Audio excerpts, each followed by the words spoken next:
this plan when he realized its government-controlled healthcare system made it impossible to deliver timely, quality care. Ask yourself, where are the Canadians going to go once Obama screws up American healthcare? And everybody else around the world. Dr. Kurisko moved to Minneapolis in 2001 seeking liberty in healthcare. Congress now threatens that liberty with the proposed health reform legislation. Please welcome Dr. Lee Kurisko.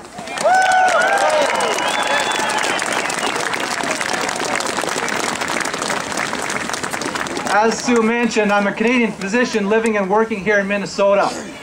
I worked in Canada's system of government health care for 13 years before coming here 8 years ago.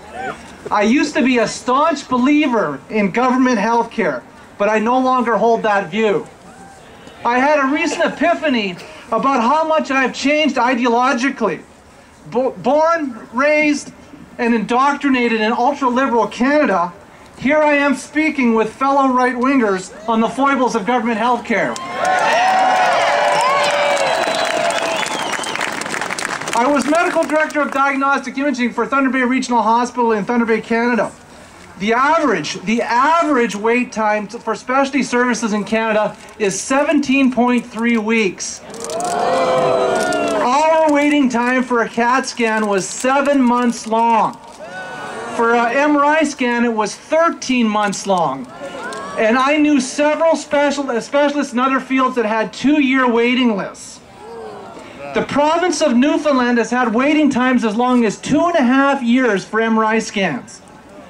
16% of the Canadian population has no access to primary care. And in my hometown of Sault Ste. Marie, Ontario, where I grew up, newcomers to town, unless they have connections in the medical profession, now wait 5 years to see a family doctor. Canada's system of government medicine is based on centralized government control of a major segment of the economy. We have all seen just how well that worked out for the Soviet Union and North Korea. In Massachusetts, with the expanded role of government in healthcare and mandated insurance, we have seen shortages develop for medical services. Doctors are moving out of the state, and Massachusetts now has the most expensive health care in the Union. Guess what? The proposed legislation is based on centralized control of the healthcare economy, price controls, and mandated insurance. All of the things that have been proven to not work. The way it works with government healthcare is that the government insinuates itself between you and your doctor. The doctor's better judgment and your best interests are all secondary. It becomes about what the government decides is best for you. In Canada, they use a blunt instrument approach to limit access. There's only so many CAT scanners or MRI scanners allowed in a region, and surgeons have only so many hours of operating time allowed for them. I'm sure that sort of thing is coming here in the United States too if this legislation passes, but I actually see an even greater degree of micromanagement of healthcare here in the United States with this proposed legislation.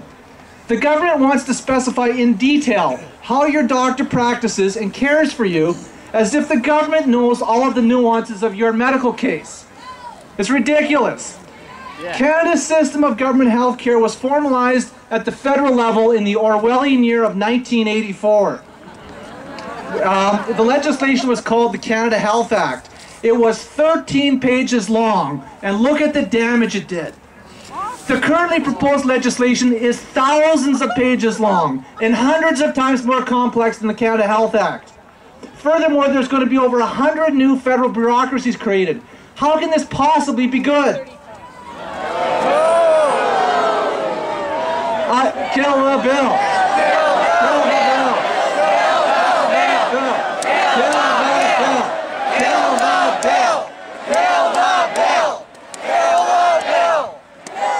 I fear that government health care in the United States is going to make Canadian health care look like a model of efficiency.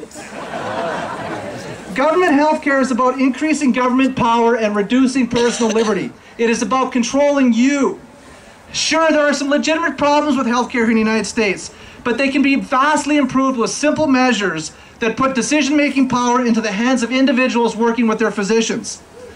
All healthcare is ultimately paid for by we the people. Put the dollars and decision-making power back into the hands of the people. Simple reforms would work. We need tort reform. We need the expansion of health savings accounts and high deductible health insurance plans. We need to reduce the regulation of the insurance industry so that they can come up with novel, cheap products. And just while we're on the subject of solutions here, let me just mention, I'm Chief Medical Officer of www.medibid.com, which is an interactive web portal for direct doctor-patient transactions without the intrusion of government or third-party payers. Check it out, www.medibid.com. It's part of the solution. Through a marketplace of empowered citizens, market forces could drop costs and expand the availability of service, just as it does in every other sector of the economy. If we allow the nationalization of healthcare, there really is nothing else that the government wouldn't hesitate to take over. The nationalization of healthcare is the nationalization of your body.